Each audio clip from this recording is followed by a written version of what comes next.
This episode is brought to you by Ghost Patch.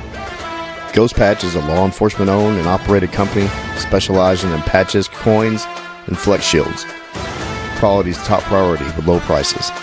They always offer free design work and never charge mold or setup fees. Stop letting the big companies rip you off and check out Ghost Patch at ghostpatch.com and ghostpatchcustom.com. Now to the next story.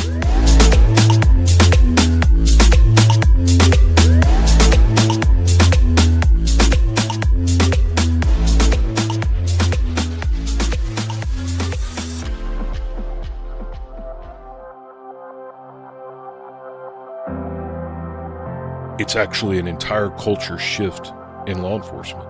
I used to teach a lot, and I used to talk about there's been some shifts in law enforcement through the years. We've gone through one, and you're on the ground floor part of another huge historic actual change in the entire culture of American law enforcement, and you guys have been the tip of the spear in that. Dude, that's huge. And if me calling my chief and risk my dear friend hating my guts, then if it saved his life, good. You guys did it with Gordon, and kudos that the entire American law enforcement culture has shifted, and we've gotten to be some small spoke in that wheel. I went through a dark time, probably 2 months after that. I questioned whether I wanted to continue my law enforcement career, but it also confirmed that this is why I do what I do. This is the reason why we put a badge and gun on every day and go out here and fight the good fight. And man, it's just an honor to continue his legacy and some of the things that I continued on as a law enforcement officer. But I think that's what shaped my passion for law enforcement, was the death of him. He hears automatic gunfire and immediately transitions from servant leader, servant heart, talking so sweet to this child, to get away from here, get in your car, grabs his rifle, and goes and freaking kills somebody. And I got chill bumps literally telling that story.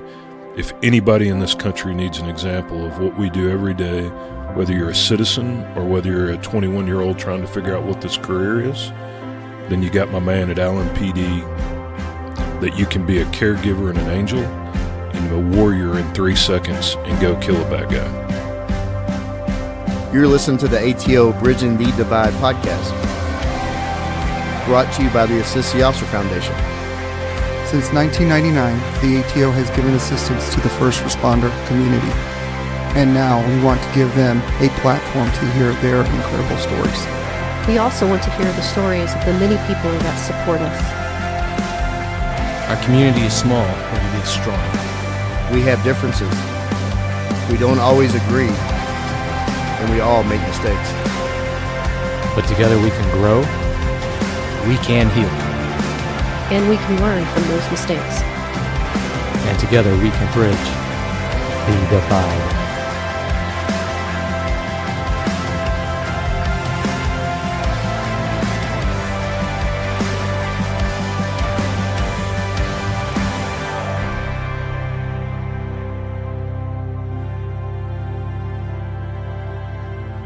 A real friend is one who believes in you, even when you've stopped believing in yourself. Today we're sitting with two guests that I am grateful to call friends. Their genuine dedication to the service of others is what makes me gravitate to them. I've heard about both men, but actually got to meet them in 2021 when they reached out about an idea to start their own show for the great organization that is known in Texas law enforcement lore as TMPA. TMPA is the largest law enforcement association in the great state of Texas. It was founded in 1950 and it has protected the interest of law enforcement since. Today we are bringing you a familiar voice and a couple of new voices to the show. But all of these guests have a common goal. The shared goal of making this profession better, making officers better, and protecting officers' rights. This show will tell you the story of the voice of Texas law enforcement. This is a behind-the-scenes look at the duo behind the Blue Grit podcast. Welcome, boys. Before we get deep into y'all, I do want to welcome on a special guest co-host, Sergeant. Tell the listener who you are and where you're from. My name's James Babb. I'm a sergeant with the Plano Police Department and a past president of TMPA. Yeah, we ambushed the guys this morning with James here. Had to have it happen. I like to get people involved that we're all connected in some way, Yep. and y'all know James very well, so I wanted to put y'all at ease Intimately. very intimately. Yeah, Yes. that was an old school ringtone. Yeah. But I thought our time was up. I thought, yeah, man, yeah, that was quick. so yeah. There's actually I'm gonna leave that in there. It's kind of funny. The microwave's ready with our TV dinner. We're gonna get into Clint first. You've been on. You've come on for your own episode, and you actually set in. You've come on for a message from the host, but a lot's happened since you came on, and now you're the Texas FOP president. Tell us about that. Yeah, so I've been around FOP for about 30 years, was involved with FOP at Garland PD, got out, went to work for TMPA, got appointed to the board a little over a year ago, I guess, as secretary, and served in that role, and had some feedback about running for president, ran for president, was elected this past summer, and glad to serve and see what we can do with Texas FOP and make it relevant and grow it a little bit. So that election, how did that go? I had a lot of support, but I don't know that I won anything. I think it's that nobody else wanted it because I was unopposed. Wow. So Okay. There goes all the stolen election talk. yeah, there's been a lot of congratulations. I think they mean condolences, but it was good. I'm glad to be a part of it. Texas FOP has had up and downs through the years. The numbers have fluctuated from 14,000 to 3,000, and FOP nationally has about 380,000 members. Texas should be the largest FOP state in the country, in my opinion, and we're not. We're like 7th. We're about to take over 6th. My goal is for us to move up to 3rd or so. Pennsylvania is number 1, and that just doesn't sit right with me at all. No, I hate the Eagles. Yeah, so What's the difference between, can you tell the listener, I know the difference, but can you tell the listener the difference between FOP and TMPA, please? yeah, so DPA is a local association. You guys take care of Dallas specific. TMPA is a Texas specific organization. We've got 34,000, a little over 34,000 members that are all Texas cops. FOP is that national umbrella where you guys are the umbrella over DPD. We're kind of the umbrella for state that aren't independent, like you guys in Houston, Harris County. And then FOP gives us that national affiliation. 2 weeks ago, I was in D.C. walking the halls, and when you walk in somewhere, they know who FOP is. We recently got H.R. 82 passed, which is historic legislation that people said would never, ever pass. But FOP wields the relationships and the political capital to do that. When it looked like H.R. 82 was a little sketchy, the national president boarded a plane and flew to Mar-a-Lago and met with President-elect Trump at the time, who blessed it, which suddenly meant everybody else fell in line, and it passed. And that's just one example of the political capital and the relationships that FOP has. And DPA is an FOP lodge, in addition to being the DPA. So what are some of the biggest challenges for the state, what you're seeing right now? Man, it's kind of twofold. Right now, the pendulum is swinging back to where people are wanting to support the police, but they're doing so with caution, and there's a lot of protections that need to be put into place. One of the deals nationwide and in Texas that we're trying to push for is the Protect and Serve Act. Last year, the numbers are deceiving. There was less police officers shot last year, which sounds great, but more died, and more died as a result of ambushes, which means the job is actually becoming more dangerous. Although the number shot was lower, the number killed and the number intentionally ambushed, attacked, not ran over by a DWI, and I'm not minimizing those, but the intentional laying in wait ambush attacks has increased. So although the support for police feels like it's getting better, we're still getting attacked and ambushed and murdered. So there's still a lot of work to do. Well, what I see a lot of organizations and businesses, they're being more outward with their support for police than before. A lot of times they would give donations like to the ATO or police organizations from the shadows. Yeah. They didn't want to get sad, shamed. isn't It is very sad. But I can say from the ATO side, I know that QT is very open and they want to be on the tip of the spear when it comes to supporting law enforcement. And we have a really good partnership deal with QT. Shout out Quick Trip, great organization, and they want to be very outspoken and loud when it comes to That's supporting awesome. us. Yes, Shout it from the rooftops, baby. There's some things that we're working on here with Dallas PD and ATO and QT that I think the listeners might be a little bit surprised to hear, but I'm proud of that partnership. I love hearing that. And it's a great cup of coffee. Clean restrooms too. Yeah, they are. So you kind of led me into the shift in support for police officers. It never can be, perfect, right? True. You think just the election was one of the biggest kind of catalysts in that change? I think it's a combination. I think the perfect storm is what caused the anti-law enforcement movement, and I think the perfect storm is what is helping bring that back again. I think the social experiments in Portland, Seattle, Minneapolis, all those failed experiments, people are tired of crime. They want things fixed. I think a change in the administration, I think, has helped. But I think for a long time, the police got out-messaged by other organizations.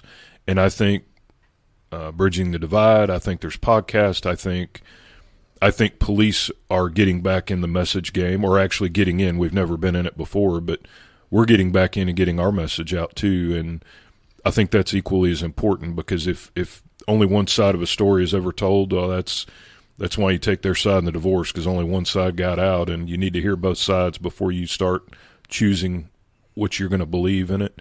And I think the police are doing a better job messaging. I think mainstream media dying is helpful. I think there's a perfect storm, really. I think a lot of that, when you talk about messaging, long-form communication like what we do with our shows, is everything taken in context. I mean, as opposed to a news story that you may see 5-second clip of something, which the full 5-minute clip is much different, and also sound bites too. I think people are kind of tired of that because they kind of see what it actually is. Joe Rogan's killing mainstream media. Yes. And Trump and J.D. Vance going on there and for 3 hours showing that they're just people. They're just humans. Right. Is a lot more palatable than a 2-second slanted clip that's edited and you don't really know what you may have seen in that 2-second clip. There's a mutual friend that of Clint and I that started off in the media business in Florida. And when he was going to for training, it was a nationwide training that he was going to. There was a clip of an African American suspect that attacked law enforcement with a knife, and they each were given the opportunity to have the video and edit it for a news broadcast. And so, this individual that I'm talking about edited just to simply state the facts. It wasn't slanted, and the teacher, the instructor, did not like how the video was edited, because it wouldn't sell. And I think that was told to him in the class, and that right there told me kind of everything that I needed to know, moving forward, of how, we at TMPA, you guys with this podcast, of how we need to do a better job of broadcasting and highlighting pro-law enforcement stories and to combat the anti-law enforcement rhetoric. Well, I think that and negativity is infectious anywhere. Yes. And whenever, we started the show, I did not want it to be Underground Cop 2.0. Yeah. Sorry, because there's so much negativity, even in this profession. And if you just go out and you want to bitch all the time about things, and then you become just the person that cries wolf all the time. Yep. And I think highlighting the positive part of this profession, and also that way the community members see the positive stories, as opposed to they hear enough of the bad ones. Yep. Those get highlighted very quickly. But there's so much history in this profession and in each city, and that's one of the missions, is to get that out there. Tyler, you're new to the mic, but longtime listener. Yes. And your handsome son is a big fan of the show. He is. Both of my kids. That's awesome. Can you tell a listener about you? Man, Tyler Owen, I was born and raised right down the road in Irving, Texas. Proud Irving High graduate, 2003. I'm sure that school district would be forever changed because of my graduation. Met my beautiful wife there in high school. We became high school sweethearts, and that plays kind of a role into how we moved out to East Texas later on. I was working at FedEx Freight during high school, my last senior year, and I got to know, I can't recall the deputy's name, but he was a Dallas County deputy working side jobs, and he got so tired of having to look over his shoulder working side jobs, he wanted to go be a forklift operator at FedEx Freight. And it was that relationship that launched my law enforcement career. He actually talked me into going to work in that Lew Sterrett. And so He left and talked you into going. Yeah. I'm leaving Dallas County. You go to Dallas County. You go to Dallas County. It's not good for me, but I'm going to send you down there. But man, I grew up to a man a lot. With how FedEx. old were you? I was 18. Okay. I started at FedEx Freight the last part of my senior year. As soon as I graduated, he already had made a few phone calls. And so I put in for Dallas County, went to work at Lew Sterrett. A lot of friends of mine from high school were football players that didn't continue their education with football, but they went to work with me there at Dallas County. And, man, you talk about – we say it all the time, the best law enforcement – for those listeners out there that are kind of on the edge, they don't know really what they want to do. Maybe you have some high school listeners out there, and the best option for somebody to get their foot in the door for law enforcement is to work in the jail. There's a double-edged sword with that, though. I had a great time at Dallas County. I've still got friends that work at Dallas County. But I didn't make the best decision, really, whenever I knew I worked at Dallas County at a time where Jim Bowles was when I started. Lupe Valdez came in and really transitioned and changed that department. But there wasn't really a future at that time as me as a DSO, what they called a detention service officer. And so I knew that I wanted to go continue my education and become a street cop. The reality is that towards the end of me going to the police academy, I made a bad decision. My dad, if you got to kind of think at the time in law enforcement, it really wasn't accepted to be homosexual. And my dad had just come out of the closet after high school, and it was known amongst my friends and family, but not outside of that. It was just a private deal that I didn't share with my coworkers. And so Lupe Valdez coming in, she was a very much proud lesbian, be the first lesbian female sheriff elected in Texas. And that information got out. And it was my brother-in-law incarcerated in Dallas County. And I made a poor decision to go confront him. Nothing physical happened, but that ultimately ended my career in the Dallas area. And so I had to go to the police academy, and I was stuck. I was at kind of a fork in the road where I could either go back and work at FedEx Freight or continue my law enforcement career. And so I chose to move out to East Texas where at that time the background process really wasn't as in-depth. And for the listener out there that's sitting in the patrol car right now that knows background investigators talk, and so it was difficult to get a job. And so that I went to work at Jefferson PD, and everything happens for a reason. And man, I'm fortunate that incident happened because it made me grow up as a man. And I learned a valuable lesson to it, that there's policies in place for a reason.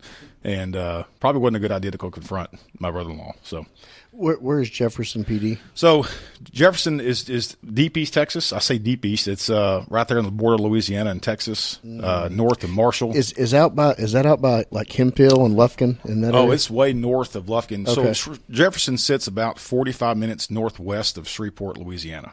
And so you might as well be wearing LSU colors whenever you go out in public. But that's essentially where Jefferson, beautiful country. Yeah, it's just Caddo Lake, the only natural lake in Texas. Pine trees everywhere. Sloughs, swamps. And so, man, I moved out there with my wife and family and started relaunched my law enforcement career and went to work at Jefferson PD, a town of 2,000, 7-man agency. And I'll never forget this. I was talking to a deputy now. I believe he's a SWAT commander for Dallas County. His name's Keith Samet. I was on the phone with Keith Samet. And at the time, Jefferson had a siren for the volunteer fire department. So I'm on the phone with Keith, and we're talking and kind of trading stories. He's checking in on me, seeing how everything's going, and the volunteer fire department alarm went off. And so to give things in perspective, this is 2005. 1 alarm was a brush fire. 2 alarm was a vehicle accident. 3 alarm was a house fire. There wasn't any pagers this was the way that they communicated to the volunteer fire department to respond to these fires. And we had an older guy that literally would run from his house. It was just, so I'm on the phone with Keith when this alarm goes off, and Keith stops. He said, "What year is it there? Like, what the hell is going on in the Green background?" Acres. Yeah, man. It was Climbing a pole to talk. It was wild. But I had a good time, and I eventually went to work for Marshall PD. And in doing so, I became the president of our local association. And me and Clint got introduced and put up a good fight against a toxic leadership, toxic police chief there. And that's really my launch with TMPA and how I kind of got launched into TMPA. And Clint brought me on as a part-timer. Actually, I think when James Babb was the president, or he might have been the past president at the time. But I went to work for them as a part-time field rep working at Marshall PD later on in my career. You kind of got a name for yourself, too, being not necessarily outspoken, but courageous and standing up for the rank and file. Yeah, and I think anybody that's in local leadership, there's not a how-to book how to do that. I think that if you always stay true to yourself and have that integrity aspect of it, and just do what's right, then I think you're going to be fine. But yeah, we did have a significant pay increase there at Marshall. We had, again, with the toxic leadership, working with Clint, and being a field rep, looking back on it. He is very toxic. No, working with Clint with okay. TMPA. But we went to war with this police chief and essentially did what was the better thing for the department, and got him run off. Looking back on it, I'm shocked of the stuff that I did do, as a local police association leadership, because essentially what TMPA does is we work with local associations to better assist them and navigate through challenging times like that. And I think you and I got involved really kind of late in the game from that aspect. I mean, you probably pick up on. Yeah, I want to get into the history of the TMPA. It started in 1950. Can one of y'all talk about tell the listener the history of that? Yeah, so 1949, a couple of officers, a Fort Worth officer, San Antonio officer, and maybe APD or I thought Dallas was in there too. Yeah, Dallas, Fort Worth, and a San Antonio officer sitting around. There was a couple of laws potentially coming down the pike that they didn't like. And they're like, "Well, how do we stop this? How do we fix this?" And they decided, well, I guess you run for office. Well, then it became, well, you run. No, I'm not running. You run. Draw straws. So that was in 49 and 50. They formed TMPA just to try and figure out how to affect some laws and some legislation. They opened up TMPA. They got somebody elected or friend in ledge, and kind of began initially not really as a legal plan, more as a fraternal organization, but how to steer law enforcement related bills on behalf of law enforcement across Texas. And it was years later that the legal plan came along. And what's interesting, the first law I believe that TMPA was involved with getting passed was actually theft from a vehicle. What we know now is burglary of a motor vehicle. Kind of a little history lesson on TMPA. But our bread and butter now is legal, but it was formed for legislation purposes. Which is funny because we were actually a little bit late to the game with legal. Yeah. How many executive board members do y'all have for that? So we have an executive board, and then we have regional directors who are trustees to the board, so to speak, or they're board of the directors. There are 18 working cops. Everybody on the board is still full-time, active police officers around the state. So it's 18 overall, and then there's the executive board included in that 18. How many departments do y'all serve? Oh, man. We have 34,000 members. There's about 2,800 law enforcement agencies in Texas. Damn. I would say 20. We touch 2,000 at least, I would think. I mean, there's some departments out there that are on paper that don't have any officers. And that's one thing our executive director has said multiple times, is that we need to look at it from a strategic standpoint of saying, kind of, can we condense some of these down? But I would say every bit of 1,800 to 2,000 departments that are umbrellaed within under TMPA. The beautiful part to me is if you're not Dallas, Houston, Harris County, Austin, which are independents, they don't need someone else. You guys are big boys and you stand on your own. But one of the things that I've always really valued about TMPA is we don't try and take over Dallas or Houston or San Antonio or whoever. Y'all are sister organizations. I mean, we're basically locked armed. We meet every morning in the Capitol during the ledge, and there'll be somebody from Houston, Dallas, TMPA, the game wardens, and we're locked arms together, and it's a great team. So I like that it's not a competition. And so a lot of people will ask, well, why isn't Houston a part of TMPA? Well, they have 5,000 members. They don't need someone like that. But they're our sister organization. We're in lockstep, marching in unison with them, and I'm thankful for that, because the standalone, I'm the big dog, we don't need anybody, never really accomplishes anything. What are some of the services? And you talked about the legal aspect. Can y'all kind of go into that? I mean, yeah, so we have legal, and then the ledge portion, which is not really a service to our members, but we have 2 full-time lobbyists that work the Capitol during session. But on top of all the other stuff, member benefits, free wills, but more importantly, I think the biggest thing that I think that when you're a part of TMPA, you're a part of a family. And I think that's the biggest thing. Me as a field rep, Clint as a field supervisor, and even James as a past president with TMPA, when we identify a member, or even a member of law enforcement, not necessarily even TMPA, if it's for the betterment of the mission, we're going to do everything in our power in order to assist that person. But there's so many benefits as far there. You have your legal protection, which is our bread and butter, like we said earlier, and then we have our lobbyist efforts, our legislation. But then we have free wills. I mean, it's very similar. But the biggest thing that I can say as a field rep and as an employee of this organization is that we're a huge family, and there's different mental wellness aspects of it that you can call in and get help with us. But there's really a lot. I mean, I can't even give you a list of how many different benefits there are being a part of us. I'll tell you 2 things that stand out that are similar in nature. One ties into Tyler, and the other is the ATO. The tornadoes that tore through Garland and Rowlett several years ago. 2015, right? Yeah. I got there 5 minutes after it happened. And literally Fred Frazier calls me and said, how many of y'all's members lost their home? I'm like, dude, I don't know. There's still debris floating out of the air. I mean, I don't know why. And he goes, well, I'm in Rowlett driving around handing out checks to cops so they can try and at least get some food and, some freaking dry underwear to put on until they figure out how to rebuild after their home's gone. And I'm like, dude, there's insulation still falling out of the sky, and the ATO is out here, and these ain't your members. He's like, we don't give a damn. These cops need help. That ties into Tyler. Tyler's a part-time field rep for me. He was jumping in all the time helping legal, and legal call comes in about a guy's house burned down, or I think his house burned to the ground, lost everything. Tyler calls me. He's like, hey, man, you care if I run with this deal? The guy's not a member. I was like, what do you got? And Tyler's like me. He's running 100 miles an hour through brick walls. I was like, what do you got? And he goes, well, dude literally lost everything he has.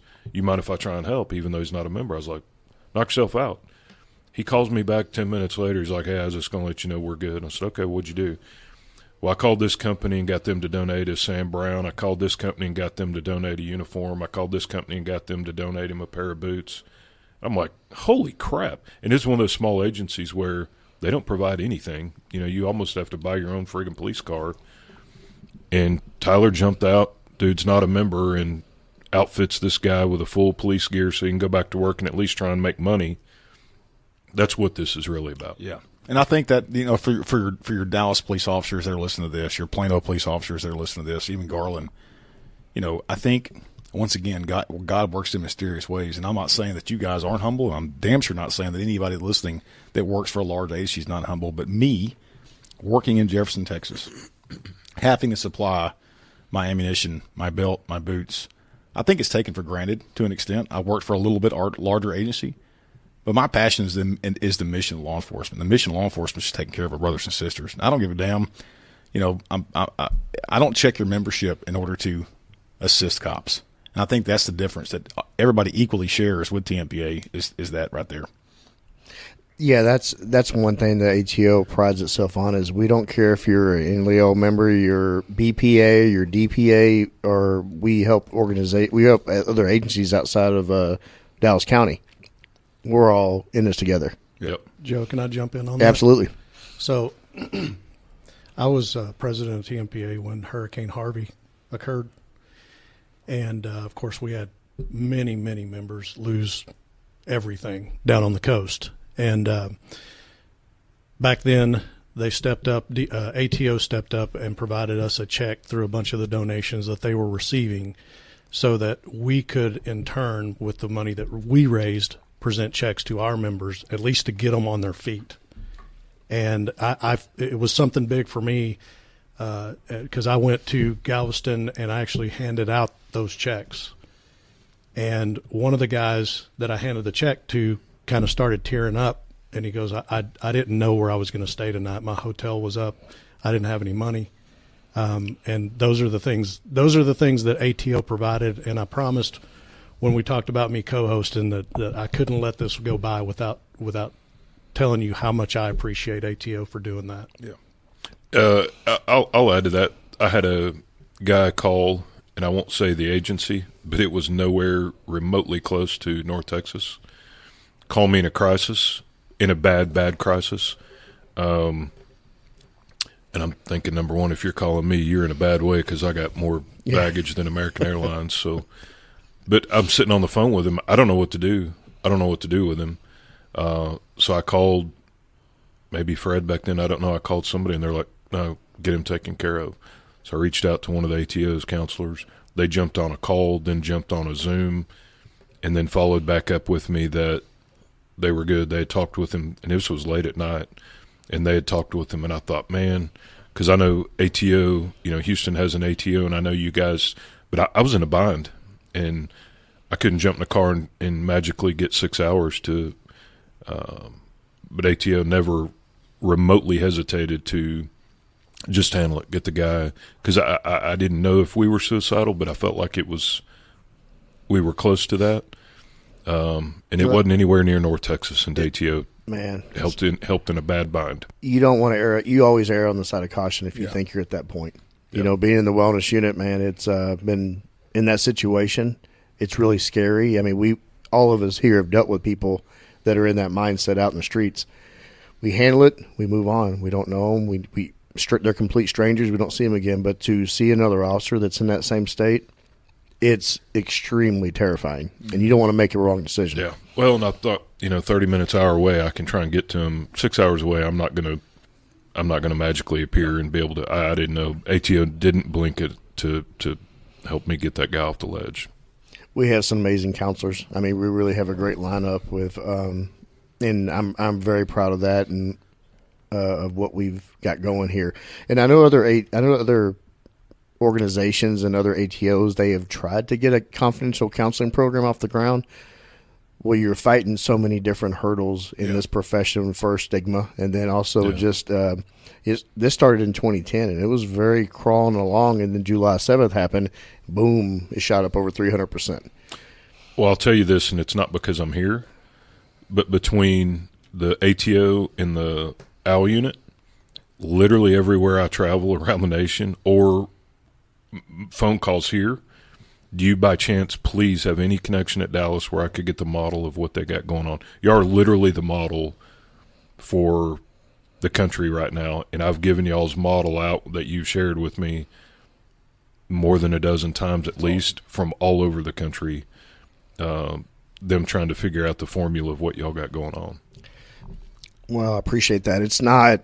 Nothing's perfect, and it's just we have a recipe here, and we're just trying to keep it going. We're Chief Garcia and Ruben put this in motion, and now it's kind of a full steam ahead locomotive. Yeah. And we don't want it to stop, because if it stops, that's the detriment of the people put on that uniform. Yeah, yeah, yeah. And y'all are actually changing lives. The first guy going through the process that has been a guest on here, you're changing lives. I was at retirement for a Garland officer that recently retired, that our chief took a bet, because in the past that officer would have been terminated immediately, and the chief took a gamble, probably to his own detriment, risking his own career. Mm-hmm. And I got to go to my buddy's retirement last 2 weeks ago because the chief took a risk and let him get some help. And he was able to stay on 6 more years, have a great career, and actually see retirement, rather than the chief being scared, pulling the trigger and letting him go and firing him or whatever. And it takes pioneers like Eddie Garcia that are willing to go, you know what, we're going to change. We're going to do things different now. Well, starting here in 97, and Kent, you've been here a while too. It is night and day from whenever we started. I can imagine. And, you know, I've talked about before that our Sister Yasser Foundation counseling bill has increased dramatically from 2022 to it's almost doubled since 2022 up until last year, which is an amazing deal. But it also puts pressure on the foundation to keep it rolling. We need to keep getting donors to kind of keep help paying for the counseling. And I really believe that it's a symptom of changing culture. Mm-hmm. People are growing now. They're more educated now. I mean, that's when we started the show in 2021. That was the primary mission, is to educate people on mental health awareness and to change culture. Yeah. And it's hard to do here. Yeah. You know, we're all old Texas lawmen. We know that we know the stigma here. Yeah. Well, as the executive director of TMPA will tell you, there's two things that cops hate, and that's change and the way things are. Yeah. Very true. Yeah. I want to get into the Great Blue Grit podcast. Clint, you called me up one day. It was after Lance Crawford's episode, and you said, "Hey, you introduced yourself." I had already heard of you. You had an office. You have an office over there at the DPA. You had for years, and I was, it was an honor because you see our setup here. We're not fancy at all. We got wires going across our laps and in our feet, but we try to put the best product out. And when you called, I was like, man, I took that as a great honor to, yeah, absolutely. We'll help anybody accomplish the same mission. Yeah, so both my sons are huge podcast listeners. I was just starting to get into it. I knew that I was tired of watching TV or listening to radio, started getting into it, and kind of had the idea in mind that we have to be the message. We have to get out and message. Got turned on to y'all's podcast, my guy Tony Godwin's podcast, Catfish Cops. The board at the time, the president of TMPA was Travis Hammond. Kind of threw the idea out. The board immediately blessed it, hey, here's a little bit of funds to run with to see what you guys can do with it. Like I had mentioned about Tyler, I do the same thing. I took off running down with the field with the football, had no idea what I was doing. We found a janitor's closet basically at the TMPA headquarters. John Sariga, my boss, jumped on board with my stupid idea immediately, and he and I painted it. I started researching what kind of foam do you put on the walls? Well, then after it looked pretty, I'm like, I don't even know what I do from here. So I called you, and I called Godwin, and then I called Lori Burks and said, do you by chance know how I can get in touch with DPA, Bridging the Divide? She's like, yep, text me the number. Cops are super competitive. I didn't know how that phone call was going to go. 30 seconds in, me and you were laughing and cutting up like we've known each other for 30 years. You poured yourself into it. Tony poured himself into, here's good equipment to buy, here's bad equipment to stay away from, here's where we failed, here's where we did good.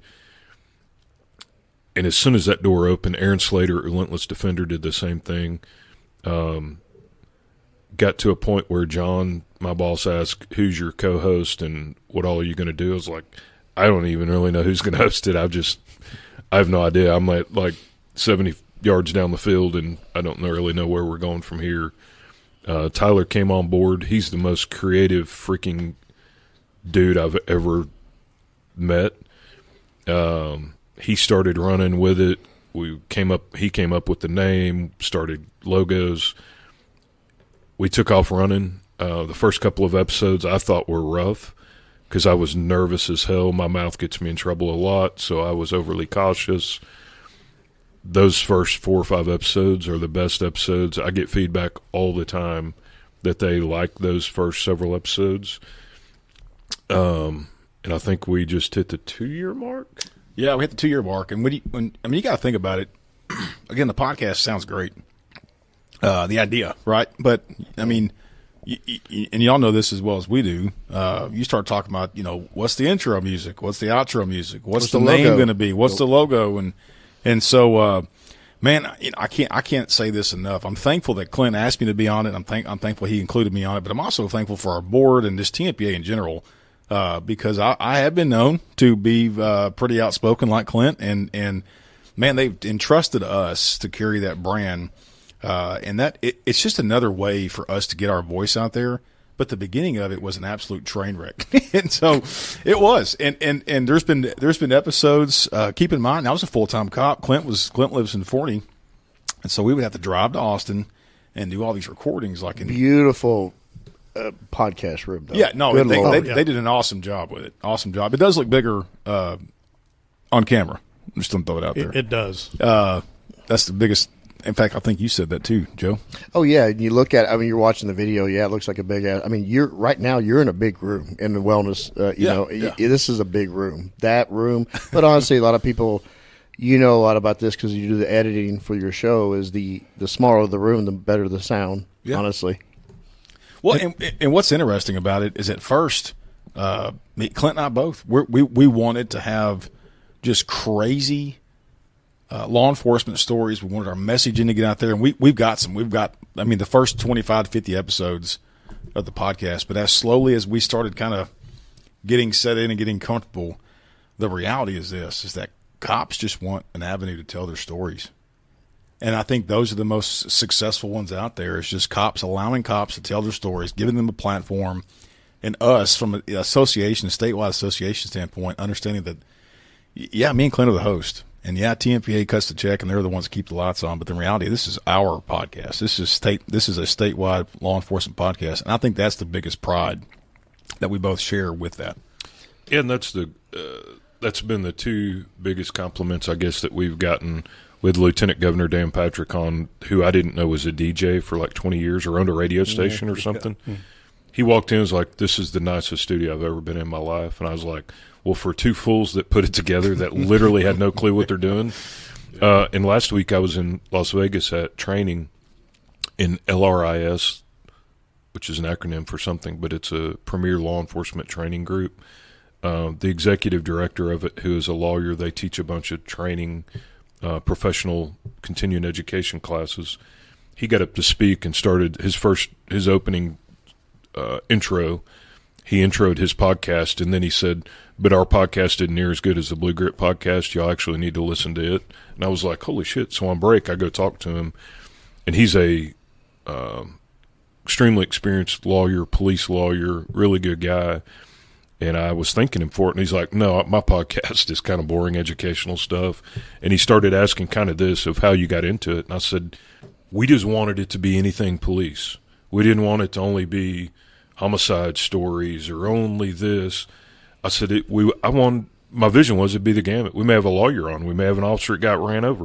We may have an officer that went to prison. We may have, it's anything police related.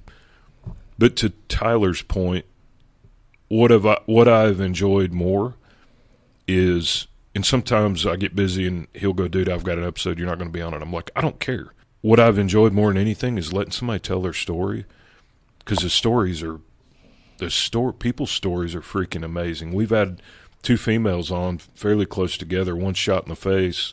One got hit by a car and literally knocked her leg off. They're both back on the streets.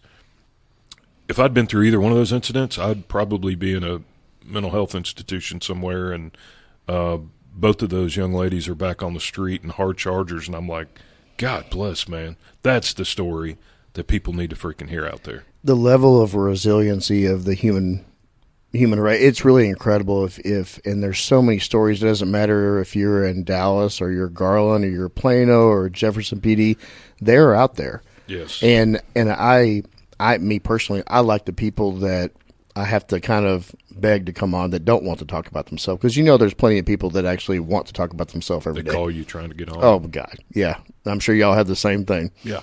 So Tyler touched on it a little bit, and I always tease that Clint plays the bass line in the opening music. But where did the music come from? So we had and again, man, this was a back and forth 9 o'clock text. We were coming up with the names, and I came across this little audio file for the intro, and I was like, man, this has got a good tune to it. So we both agreed on it, but the funny one is the outro. Nappy Roots is the name of the song, and the group, and the song is called Hell No, HELLNAW. And so, man, I grew up in Irving, Texas, on the south side, jamming that shit out to a Ford Ranger a few times. That's how I even knew what the hell it was. And so it came on one day on Spotify, and it was the instrumental version, and I was like, that's going to be the outro. I want every time somebody turns on the podcast, when they hear that song, they relate it to our podcast, and it's been successful so far. The first time I played the actual song and Clint heard it, he didn't recognize it because of the lyrics, and there's rapping and some other stuff going on, and Clint was shocked that that was the song that we picked. But yeah, it's just been it's a melting pot of different ideas, and it's been successful thus far. But it's been successful just because you're right. I think the resilience of not just law enforcement, but Texas law enforcement working in this state, man, it takes a lot of pride, it takes a lot of resilience, and I think that podcasts such as y'all's, the Bridging the Divide, law enforcement, our podcast, Blue Grits, Catfish Cops, this is a badass state. And we got some people working here that are just absolute warriors. I think it's important to have a variety of guests because let's say that somebody, they don't agree with you, and they hear a story that they may come around. Yeah. A long story taken in context as opposed to just sound bites. Yeah. Well, and we've had guests on that weren't. Oh, yeah. That were on the different pendulum. And our goal wasn't for ratings, and I want to be clear on that. Our goal was to basically come there and give a different perspective to the uniformed patrolman or patrolwoman in a patrol car of saying, this is the mentality of these people that you're dealing with. This is how they think. This is why they think it. This is how we got here. And so that's kind of how we kicked that off. I like how you said that, like if somebody, and I've listened, y'all have had other guest co-hosts on, like when Clint's not there or you're not, so you haven't been on some of them. So it's really, and we take this approach too. It's not Danny and I, it's not Kent and I, it's not Misty. It's when I'm just a guide. I keep a light hand on the steering wheel. I go by my flow, and the stage is y'all's or whoever the guest is. Yeah, 100%. But I will say it's just like you. I mean, when you're on a podcast and you do it for so long, there is a chemistry that we've built up that when I'm struggling with an episode, and there's been a couple.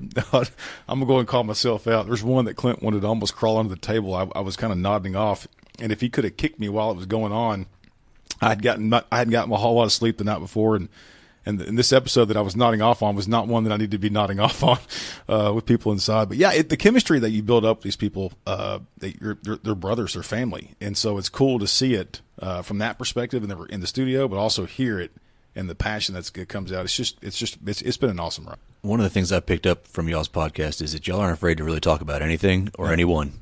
No. And calling out different leaders with air quotes throughout the state that you either do like or that you don't like. Yeah. I'm like, man, those guys got some cojones over there because they say some things that I'm like, whoo, that's a hot potato. But you guys have the inside scoop on all of it, too. And I'll echo this. A good friend of ours, Joe Grimaldi with National FOP, the reality is that TMPA, our motto, is the voice of Texas law enforcement. You guys working at DPA, Dallas Police Department, and there's a certain level that you can't speak out. There's certain things that you can't just say, hey, you can't call BS on some things that you need to call BS on. It's an honor. There is plenty of people in this world and in this state that would love the opportunity that we have on a day-to-day basis to go out there and do that. And the reality is that we're just two cops, and we're two cops that have the ability to be the voice under the umbrella of some badass men and women that are field reps, our board of directors, and it truly is an honor. Yeah, and some of the times when we're hitting those tough topics, we're trying to give a voice to the people that can't have a voice, or they're going to get terminated. And so if a brief moment, and I get phone calls quite often that, the chief is in a bunker in his office and is in a tirade, and the assistant chiefs said that y'all's podcast got emailed to him. So just letting you know the message was received, and he is on a 2-day tornado in his office and mad. And I'm like, okay, well, message received then. Very good. I did my job. Yep. That's right. Tough T. That's right. Yeah. Yes, sir. One thing that and I want y'all to talk about this, about one thing that really, man, what really gets me, what matters most to me is getting to hear from the people that send. I'm getting the messages from either emails or text or phone calls, and civilians or sworn or firefighters or military. It really means a lot. Can y'all talk about that? Yeah, that's the part I never considered. That's the part I never thought about, is getting a text at 11 p.m. Hey, I'm working patrol and listening to y'all's podcast, and I appreciate what y'all had to say, or I appreciate that guest got to tell their story. One of the surprise feedbacks that shocked me, we had an officer on that who has a lot more intestinal fortitude than I think I would, but he screwed up on duty and assaulted someone. And he paid legally for it. I didn't know how that may go over. A lot of people listened to that episode. A lot of people valued that episode, and it taught me a lesson about being narrow-minded about the content or the guests that we've had on. We had on a DPS sergeant that was at Uvalde that got to tell facts, not skewed. Yep. Didn't know how that episode was going to go, but that man's broken. And letting him share his story of actually what occurred and the loss he suffered, that sweet man is destroyed, and is trying to rebuild his life. And those two episodes, I was like, man, I don't know how these may go over with our members, and our members have loved, the listeners have loved. The other thing I guess I didn't really consider when we started, and you talked me through this very early on, is we'll pull up the analytics, and we have a ton of listeners in whatever. Argentina or at one point Russia. We had a lot of Russian listeners, and I thought, well, that's why you can't beat. That's why you can't beat Ukraine, is because you're all sitting around listening to Blue Grit. Yeah. It is that. Hey, that is funny seeing who the hell's Japan listening to Clint McNear. Yeah. But the reality is this: is that our profession sometimes is not pretty. And the things we see and the things we experience and the things that we go through, it's not a pretty thing.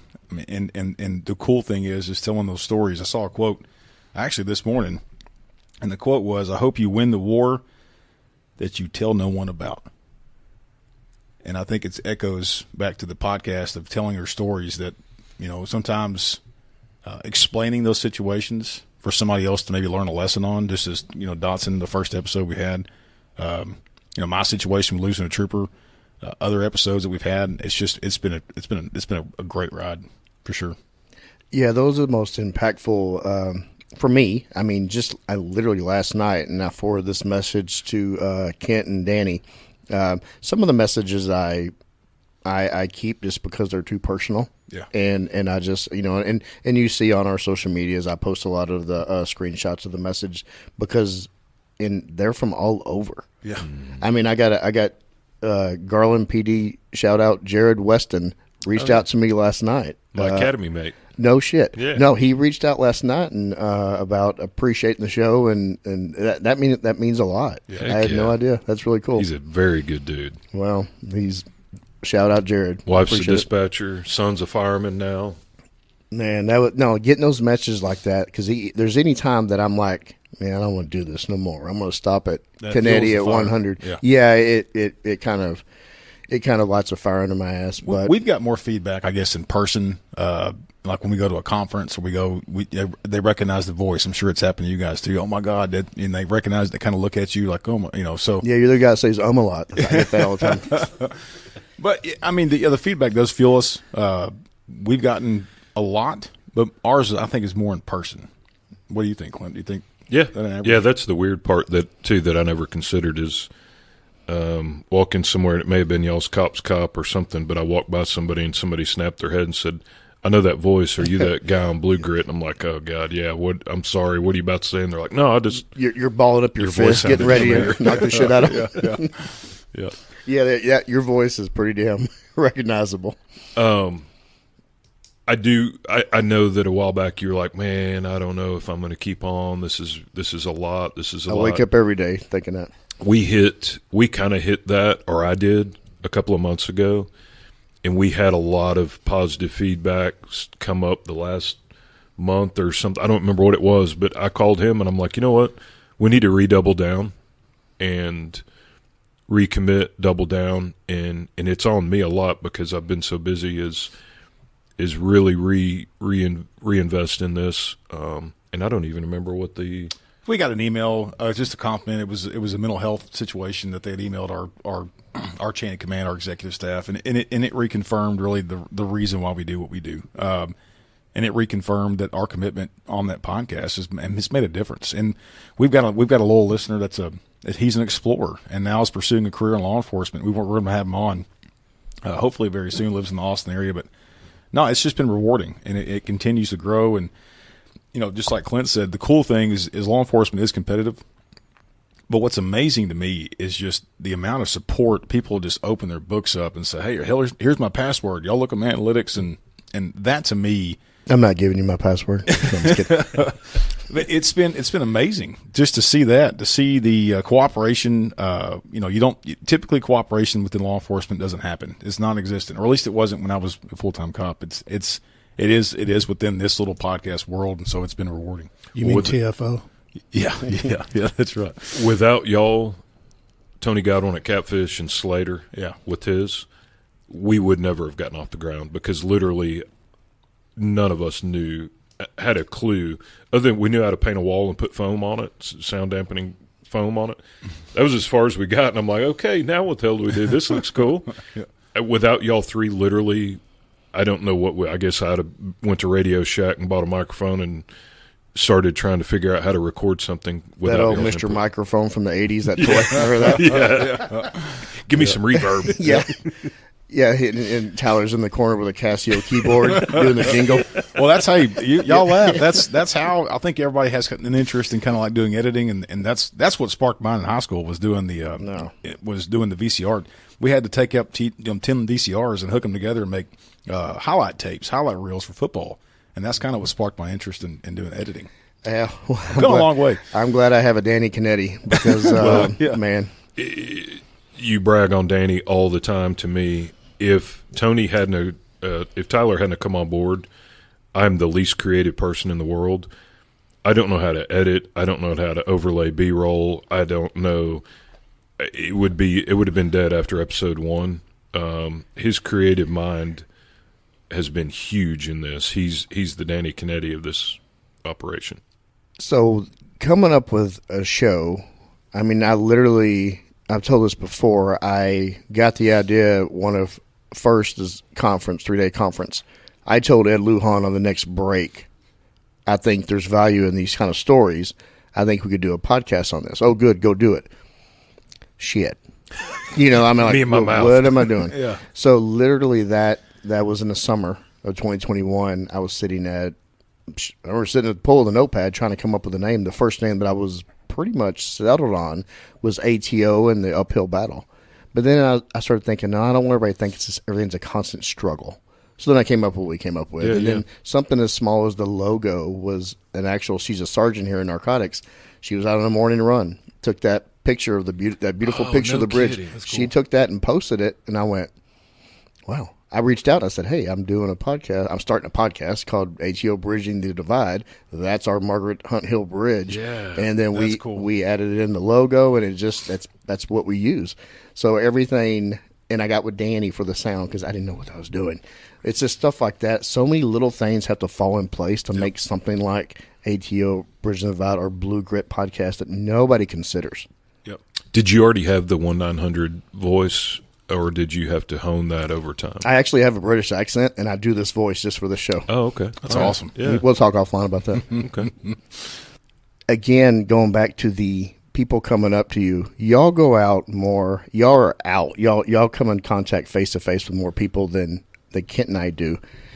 I get uncomfortable. I scurry around headquarters sometimes to avoid people, and my wife knows this. I'm a huge introvert. But when I do masquerade as an extrovert, it drains me. So that's probably why y'all have more people coming up to you in person because y'all are out there a lot more doing y'all's position, Yeah, I'm I probably didn't know not. that about you.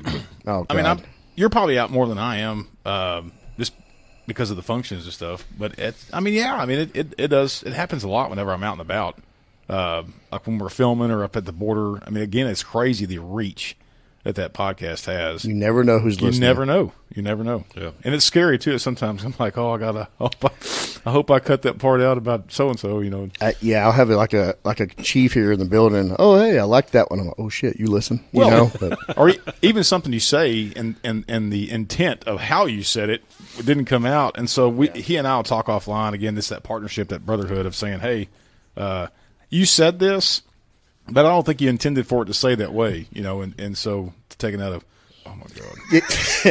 James Babb just shot the wheels off them. He has a shirt on here.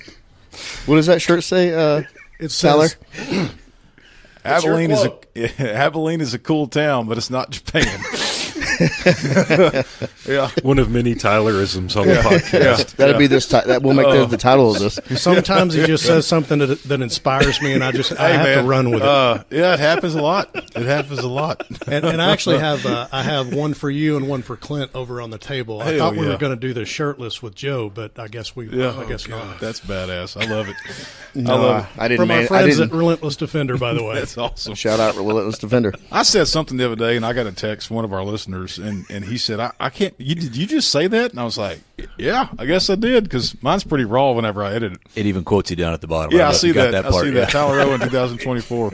That's I bet those would sell. Hey, we'll find out at the conference, won't we? Oh God, that's awesome. You got to have his face on the back though. Yeah, that episode aired, and James called me a couple of months ago. He's like, "Hey, did you?" And I don't re-listen because I think I sound horrible. I hate hearing like my own voice. You Billy have a Bob great Thornton radio redneck. voice, dude. You have have a face for radio too. You do, but you have a great voice. So James calls me. He goes, "Did Tyler really just say that?" I'm like, "Oh crap, which one?" He goes, "Did Tyler just say Abilene's a cool town, but it's not Japan?" Well, immediately I had remembered, because when we got up to that, I was like, "Okay, I'll go with that. We can roll with that." And I was like, "Yeah, he did." He goes, "I think there's a shirt there somewhere." Oh man! So I did text Joe from one episode. We may need to run with that quote too. Is I want to get into child exploitation. Oh God, yeah, I did. Yeah, I said that, and it sounded really bad. But my intent was to get into the actual crime with the expert. I didn't want. That's for the listener. That's something I do not want to explore. So, James, I do want to go staying on the line of getting feedback from people. And y'all do episodes to tell, not just tell kick-ass war stories, and some are. But also there's a message of resiliency, and also there's an education piece, whether it's teaching people about tools for resiliency and recovery and learning from mistakes, or the legal aspect. I mean, James, you came up to me, and if you're comfortable sharing this story about you heard one of our episodes, and it kind of took you down a journey. Yeah. So I forgot his name, the guy that got promoted, that went through the alcohol treatment. Gordon, thank you. Yeah, I heard star. that episode. Yeah, I heard that episode, and I started thinking, some of those things are present for me, and I was struggling with an event that I'd seen more than 20 years ago. I live out by where that happened when I worked at a different agency, and it just out of the blue. When I drove by that spot, it would haunt me, and just I guess that's what flashbacks are or whatever. And I ended up going and talking to somebody about it. Ultimately doing EMDR, and it was amazing. It doesn't haunt me anymore. And for probably like 2 weeks, I felt like I was floating. I felt like a weight had been lifted off my shoulders. Yeah, you came up to me in the gym, and right at the beginning of the workout, I mean, I couldn't stop thinking about it. So I really appreciate that. What made you, after 20 years, was it that episode that thought, man, if Gordon can do it, I can jump out? What was it after 20 years that made you go? I think it was the timing of that episode. Yeah. Because it had been coming back, and it seemed to be getting worse. And just listening to his story and the things that were piling up on him, I was like, man, I kind of see that. I kind of see that in myself. And, I talked to somebody about it, and he goes, you know what you need to do. And I said, yeah. And the hardest part was making that first phone call because I actually had the counselor's number in my phone. I knew him. And I said, hey, I need to talk. And he goes, okay. He goes, we'll get you in. And when I did go talk to him, he goes, I think we need to go through that a little bit. But he goes, I think EMDR is something that we probably need to do. And when he said that, I was so relieved because I had heard so much about what it has done for other people with what I was dealing with. And you guys have said it on both of your podcasts. We see stuff that people just shouldn't have to see. Mm-hmm. And, this was a terrible, terrible car wreck where a kid died. And I don't know what caused it to come on at that point. I think just the stressors of work. And then my son was about the age of that kid. And I don't know, like I said, I don't know what it is, but it was there. And it's been there. And Dr. T had taught for us, and she said, look, my clients are not coming in about something that happened last week. They're coming in about something that happened in the 90s.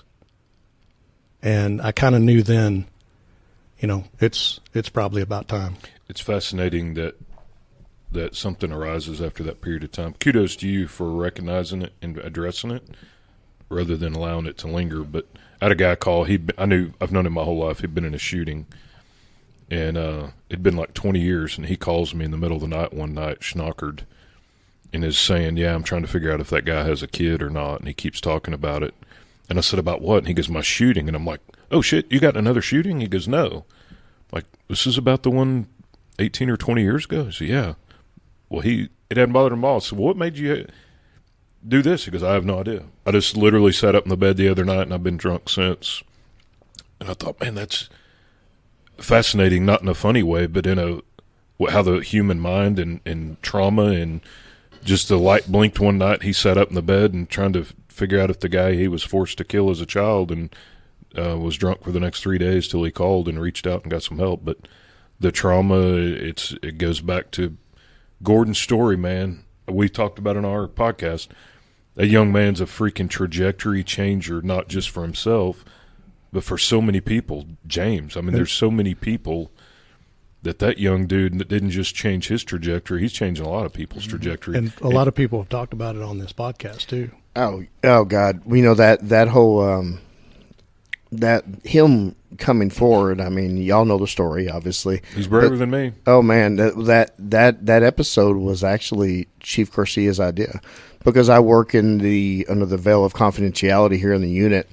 And we helped him and got him through that. And then I set up the meeting between he and Garcia, because Garcia was like, I want to meet that guy.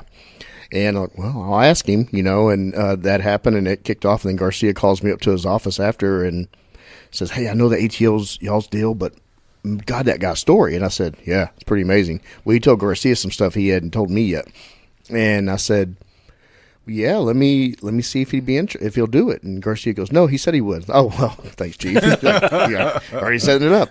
And then I said, okay, let me get with it. Let me get him to check his schedule. And Eddie goes, next week. Yeah, no, he said, I know his boss. He can come in there on a duty assignment. Dang, I went, dude. Okay, well, we're doing this. Because he understood messaging. And I think that message was so. I remember, Clint, whenever you first heard Gordon's episode, you actually were on a flight, and I don't know if you remember this, you texted me and said, damn, I'm listening to Gordon's story. I had to turn it off because I'm sitting here blubbering on this airplane. It's amazing, man.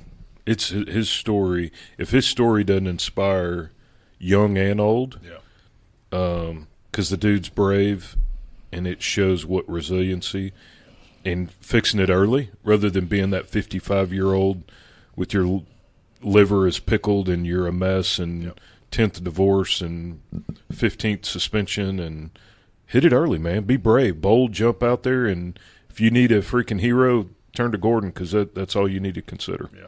Well, you're showing it can be done, right? Yes. You're showing, like Clint, you talked about the Chief taking a flyer on your buddy, right? You're showing it can be done. Yep. And these people can come back and be just as good, or not maybe better than they were before. Yep. We're definitely a lot wiser. Yep. After, Gordon, I don't know where I'll with my time in this wellness unit, what else I'll do. But that story and his recovery is something I'll carry with me to the grave. Yeah, I hope I'm still alive when he's a police chief here. Oh, God, I'd love that. I thought I was just going to come in here to snipe Tyler, and then I go share my own story. Yeah, I had that planned for you, James. I said, you're going to come to the mic. You're coming to the table. You're going to have to tell a story. Pony up. What is like your Captain Ahab, and you got the white whale out there of a guest? Y'all have that like a dream guest y'all would love to have on here on your Blue Grit podcast? Man, I don't know. I'm a really big fan of Rogan, and it's not police related. But I respect, he's given me some insight on I'm not generally an open-minded person, but I think Rogan's growth is, let's hear all versions. I don't have to agree with your version. And when Tyler called me and said he was going to have on the number one activist in Austin, I was like, you're out of your whip his ass? loving mind. And we got a lot of positive feedback on that, and the dude ended up coming on damn near backed into a corner admitting that the police have actually never done a damn thing to him, and it ain't the police fault that the world is crazy. And that opened my old narrow-minded self up to be like, dude, let's have it on and cuss and discuss it and hear the sides. We have another potential guest right now that we're kicking it around and how it's going to be, but Joe Rogan he has everybody on, and sometimes it's a nut that he lets ramble, but that's how you learn, man. That's how you grow, is letting people come on and talk a little bit, and he's not exactly law enforcement related, but I'd love to hear it.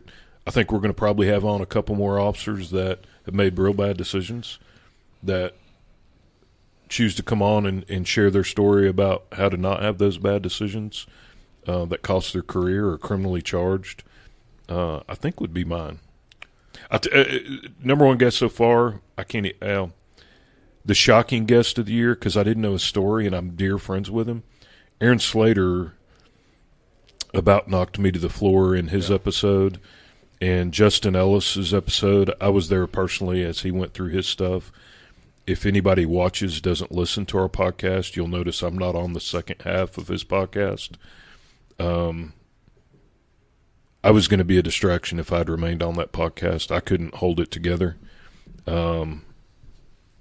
That's never been outed, but that's why I'm not in the second half of Justin's, is I couldn't keep my composure to stay in there. I think I've got two dream guests. Kazar, now the congressman that was a city council person in Austin. I just want to simply ask him, like, what the hell he was thinking, and walk through. Yeah. He's a congressman that demanded that police be defunded and then asked for extra patrol at his house. And I think we're actually close to getting him on. The doors are opening and the sea is parting for that to happen. My other one, and this is going to be a challenge, and it's going to be very, very hard to control anger and emotions in it. But I would like to either go to a prison, or get a person who is responsible for killing a cop, and to process the mind of just what the hell they were thinking, and to hear the repercussions behind it. I think it would be important for the 22-year-old cop, the 25-year-old cop, the 45-year-old cop, anybody for the length of the service to hear. We always get told in the academy the cop killers identify the most dressed, and just process that one individual, the purpose behind it. Was it just a reaction? Was it, and to process all that. I think it'd be a very impactful episode, and I think it would be something that our listeners could resonate with. Well, it's something another young officer or even old officer can actually get inside the mind of a killer. Yeah. And that kind of mindset could save a life if you understand that mindset and the way that person thinks. Yeah, and again, it's going to be one that could be. It'll be a challenge, I think, to get that out there. It'll be a challenge to keep your emotions in. Don't read the comments on that one. No, yeah. The educational side of it, I used to interview guys that would shoot at the police or had killed cops. And one of the trends that seemed, I remember one of them specifically, he had been pulled over previously and didn't didn't engage with the officer, and then was pulled over a very short time later, days or weeks later, and shot at the officers. And I asked him why, what the difference was. And he said the officer that stopped me a few weeks ago got out, looked like they were in pretty decent shape. Their uniform was in good shape. They looked like they were walking up to my car door and wouldn't hesitate to have in their back pocket a can of whip ass. And I said, why'd you shoot at the one tonight? He said they got out with a coffee cup in one hand, and it was sprinkling, and an umbrella in the other, and looked like they had been sleeping for 3 days in their uniform. And the minute they cleared the door, I knew I was going to shoot his ass. And I was like, wow, I never thought about, just as we're analyzing that fast, making assumptions and threat assessments. That was literally the words he told me is, the dude walking up to my car that looked like he had a can of whip ass in his pocket, I wasn't. But if you get out of the car with an umbrella in one hand and a cup of coffee in the other, I'm going to shoot your ass. And I thought, okay, I guess I appreciate your honesty, but I never considered that.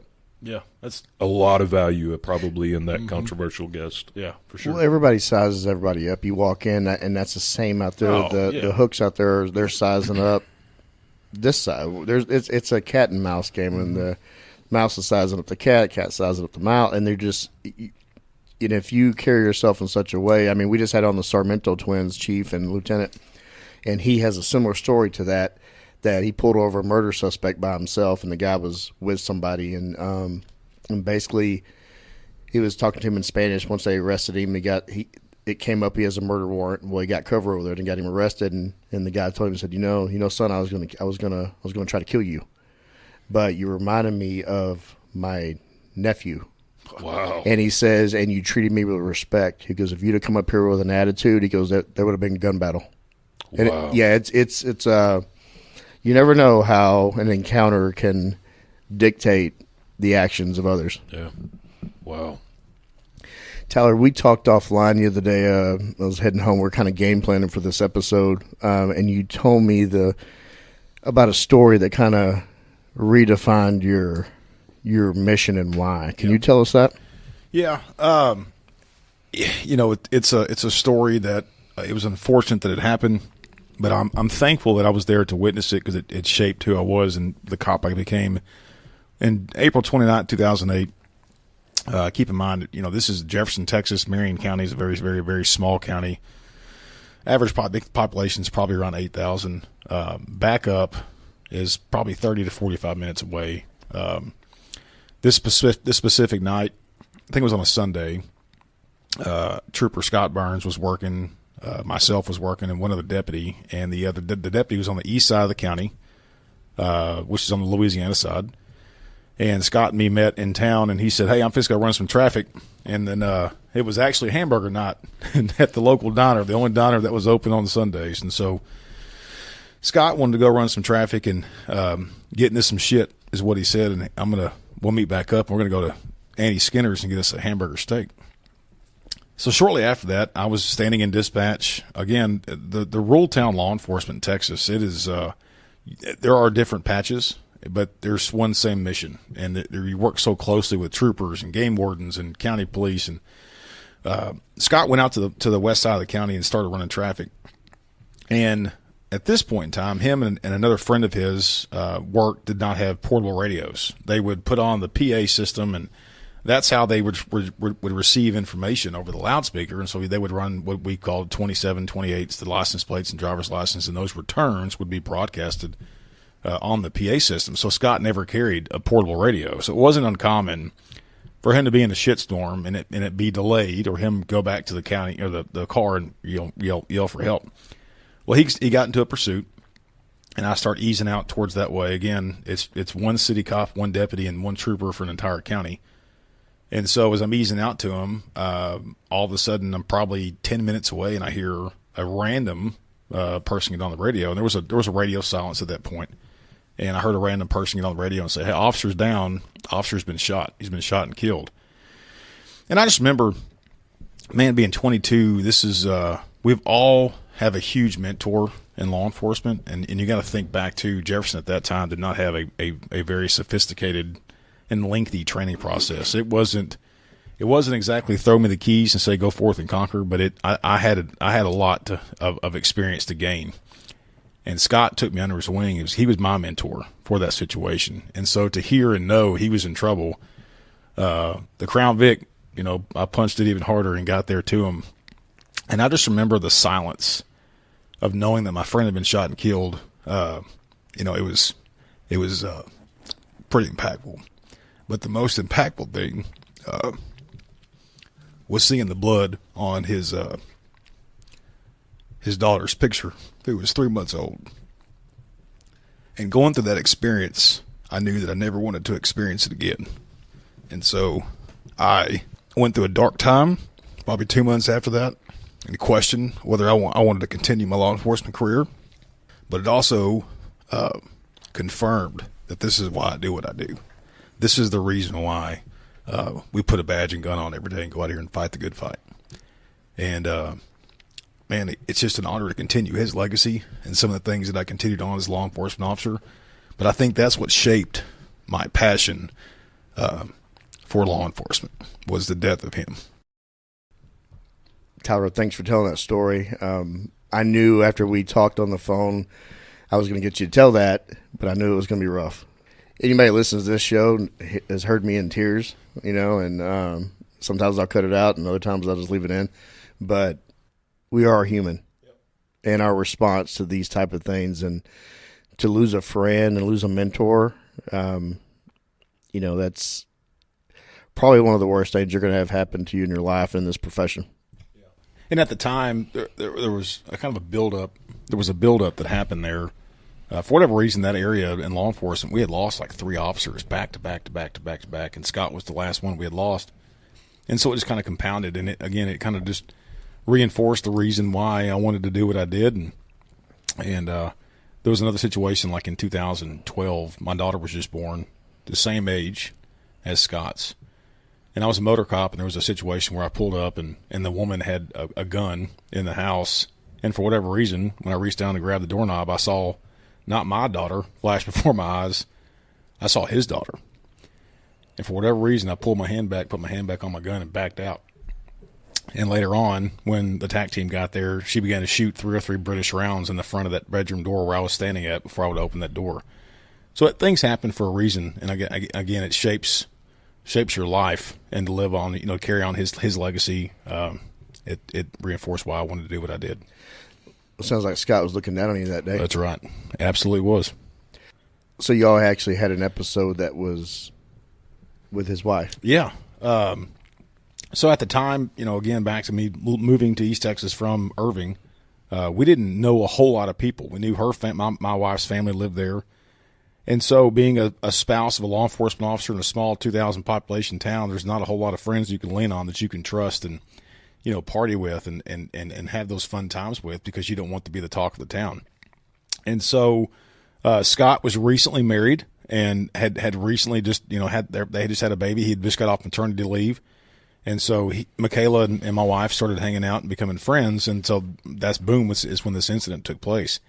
Hadn't seen or talked to Michaela much since he was shot and killed. She moved off to Houston with some family, and believe it or not, at the 2017, I think TMPA, the Texas Peace Officer Memorial, I was standing there. Michaela was at that point the Houston Metro Cops president, and was giving the presentation and speaking before the body that was there celebrating the memorial.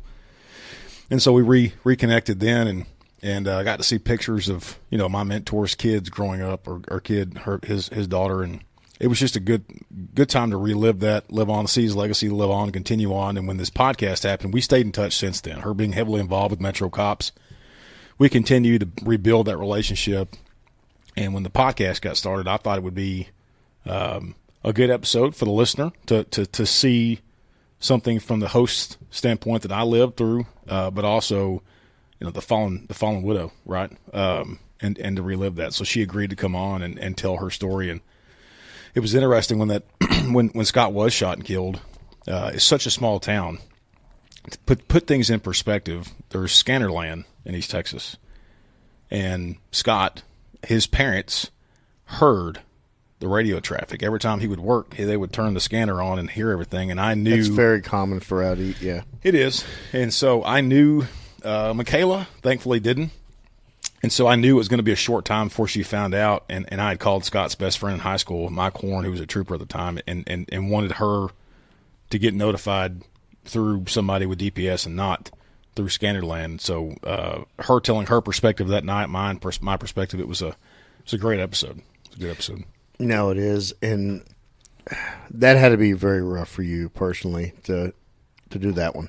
Yeah, I was telling you off air, for many, many, many years, Scott had a very much East Texas drawl. He grew born and raised in Linden, Texas, town just north of Jefferson, and he had that, real thick accent, 1082, and that was his call number. And for years, I couldn't hear anything that remotely sounded like him or even speak his name without just losing control and crying or becoming angry. And to me, I know that you asked me and Clint this earlier, what we've gotten out of the show is healing. You look back at all the things such as what James has, experienced with the not training you received, but the EMDR. The EMDR, it's a healing process. And there's so many things. I think the average law enforcement officer in America experiences what, Clint, 230 critical incidences in their life, and the average American experiences 1. And so to put things in perspective, it's been so rewarding to see the podcast grow, but it's also been such a healer for me, quite honestly. Well, I believe it's healing for the people that you have on and tell their story. It is therapeutic. Mm-hmm. And I've had many people that have come on and talk about their worst day of their life and their worst loss of their life, and they reach out later with gratitude that they were you basically gave them a platform to tell their story that other people have never heard, and also it could help others that are in that same situation. Doing shows and stories with survivors, and anytime there's children involved, that just kind of rips me apart. And I don't want to make a habit of doing those because they are so hard. And let me ask you this: so, doing these shows, and when you're sitting across from somebody and you're absorbing all this emotion and energy, it isn't easy. It is not easy to sit across and just like you telling that story. I mean, it's sad, and it's all this emotion in this very room. Is like people like Gordon Fulton was talked into going to in this room, and we talked to many officers and other people in this very room on this show, and also doing business. And you walk out of there and you're drained. Yeah. Do y'all have that? Yes. Do y'all have that same experience? 100%. And I'll say this. I get asked this a lot. So does Clint. I've been there whenever they ask him the same question. Man, since you're not in a cop anymore, how's it feel? And trust me, to the listener out there that ever has the opportunity to retire or get out of law enforcement, there's going to be a moment where you feel disconnected with the profession. The cool thing about our job is that we never lost sight of that. And again, I go back to what I said. We've got nearly 34,000 members of Texas law enforcement. And for me to be able to be that amplified voice for that small percentage, man, it truly is an honor.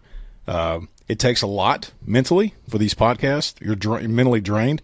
It's like playing chess in your mind during these podcasts of what to ask next, and not to get really engaged with your guest because you've got to steer the ship. But man, it's been an honor to do that.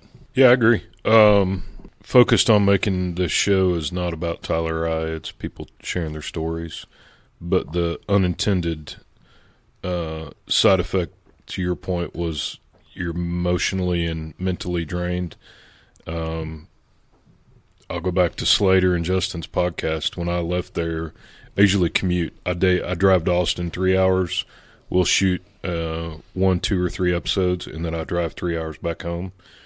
And there's sometimes I get back in the truck to head home, and I'm like, dude, I'm not sure if I may need to pull in a hotel and go to sleep, or maybe this 3 hours to decompress before I get back to the house. And that's not a pity party for me, but every cop has these stories, and letting people see stories, sharing those stories is extremely important. And I'm humbled to be a part of it.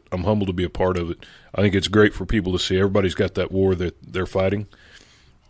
And then people like Gordon for people to see there's a upside to coming out of that tunnel. There's a bright light, and drive forward fast right out of that tunnel that's the upside that I don't get tired of. I'm fat and old, so car chases and foot chases probably aren't my thing anymore. But I get excited getting to hear a story or share a story and how that may affect others. Well, it's just like being a cop.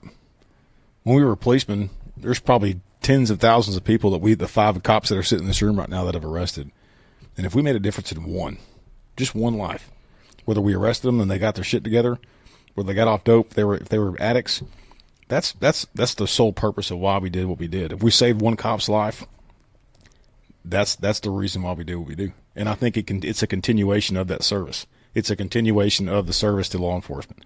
And so again, that's why it's a passion for me, and I'm glad that it's unfortunate that I had to suffer the loss of Scott, just like his family did, but it's also an honor to continue on his legacy and be that mouthpiece for Texas law enforcement. Well, I started saying 8 or 9 years ago, I worked at a very alpha agency. Garland is very alpha male led, and probably 7 or 8 years ago, I started saying I'm going to talk about it until people get sick of me freaking talking about it, because I'm not an educated person and I don't know a lot about the mental health industry. But if you talk about it enough, you can almost normalize something. So I thought if they're hearing this freaking gorilla talk about it a lot and that it's okay, at some point, in some small way, if I can try and normalize it. And the officer I referenced that the Garland chief took a gamble on, that as I was at his retirement 2 weeks ago, when he called me out crying for help, I called the chief and I was like, Chief, I like the chief. We had a good relationship, but I said, in the past, we would have taken this guy's badge and gun immediately. If we didn't fire him, he would be on admin leave and made it feel like in a police shooting is why he was in the crisis he's in. And I said, we would double penalize him here. We would re-victimize him. I'm asking you to please not screw me over. And the chief put him on special assignment. Nobody knew it. Sent the dude for help. Part of what caught me off guard, he was my academy mate. He was from New York. He was gruff, tough. He was a Marine. And seeing him crumble was shocking to me because he was a gritty, like John Wayne dude. And seeing him crumble was shocking to me because that was the last guy I thought would suffer. And I thought, dude, he's more hard-headed than I am, if that's possible. He'll never get help. He got help, but what was so badass at his retirement is he got up and kind of Cliff Notes versioned in front of the whole department at his retirement 2 weeks ago. And he said, the more I talk, the more I realize, and he's not a social butterfly to go out and engage, do all this. He's like, the more I talk about this, it is so damn therapeutic for me. And if it helps others, that's great. He goes, but me talking, and I'm like, dude, I could never see this guy going out and sharing his story and admitting weakness and that he was in a crisis. And how awesome we've come from a place where if you say something bothered you, you're told that you're a big freaking wussy and suck it up, sissy, or, get out of this career, to now you have this tough-ass Yankee from, is in the Marine Corps, bomb tech, getting up talking about, yeah, dude, I was broke, and it's therapeutic, and I like to talk about it, and it makes me feel good to talk about it. I'm like, wow, what a really direction shift we've had. And it starts with us, but it's also, we had Eddie on a while back, and it took some bravery for my chief and Eddie to jump out and be like, well, if this experiment blows up, it may cost me my career with city manager, but I'm willing to gamble on my people, which a lot of chiefs are never willing to do even to this day. Or sheriffs. Yeah, and it takes Eddie, Jeff Brown at Garland, it takes people willing, in addition to us and podcast and you doing what you're doing, and it's actually an entire culture shift in law enforcement. I used to teach a lot, and I used to talk about there's been some shifts in law enforcement through the years. There was never SWAT for years, and after the riots and all that, they had to figure out how to change, and SWAT came about. That was one big shift, historical shift in law enforcement. We've gone through one, and you're on the ground floor part of another huge historic actual change in the entire culture of American law enforcement, and you guys have been the tip of the spear in that.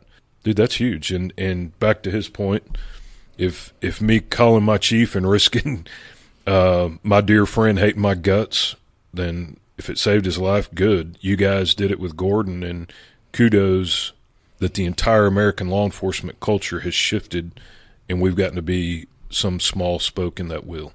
I had a different final question for y'all, but I want to go a different route. Take your shirts off. No, I'm just kidding. You are the voice of Texas law enforcement. You already have a platform, just like we do. I want y'all to speak to the young officers out there. Stay humble. Stay humble, be relentless, and realize that the badge you carry has been made by the burdens that we made. And just continue on. Continue the good fight. At 21 or 22, you're invincible, you're bulletproof, and probably an adrenaline junkie. But this profession is bigger than that. You can change people's lives. You have the ultimate power to take people's freedoms away from them. You're under a microscope every day. You can do that good or bad. I wish I was more grounded early in my law enforcement career to have seen bigger picture than I did. But don't take the responsibility lightly. In every interaction that you come in contact with, whether it's another officer, whether it's whoever it is, you have the ability to affect somebody's life. And if you ever need an example, look at our man at Allen PD. He's talking sweet with a child about be sure you listen to your mom, be sure you wear your seatbelt, and you be a good kid. He hears automatic gunfire and immediately transitions from servant leader, servant heart, talking so sweet to this child, to get away from here, get in your car, grabs his rifle, and goes and freaking kills somebody. And I got chill bumps literally telling that story. If anybody in this country needs an example of what we do every day, whether you're a citizen or whether you're a 21-year-old trying to figure out what this career is, then you got my man at Allen PD, that you can be a caregiver and an angel and a warrior in 3 seconds and go kill a bad guy. Brother, hey sister, I'll never give up on you. Hey Mrs., hey mister, I'll see this all the way through. No matter how far the sun and the moon, I'll never give up on you. Down when you're lonely, I'll pull you up. Life leaves you heavy when the going gets tough. I'll be your shoulder, together we'll run up from the bottom, yeah, we'll rise above.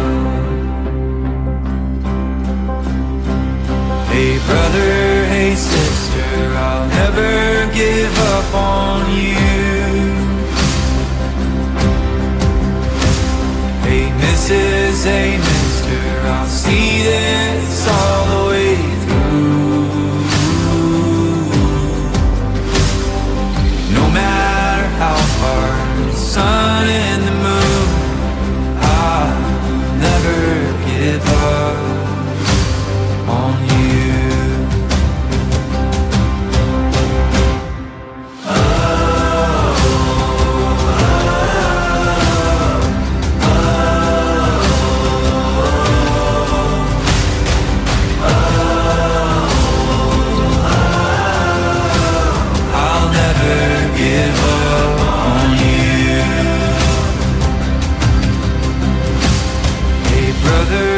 Sister, I'll never give up on you. Hey Mrs., hey mister, I'll see this all the way through. No matter how far, for the gold and the blue, I'll never give up on you.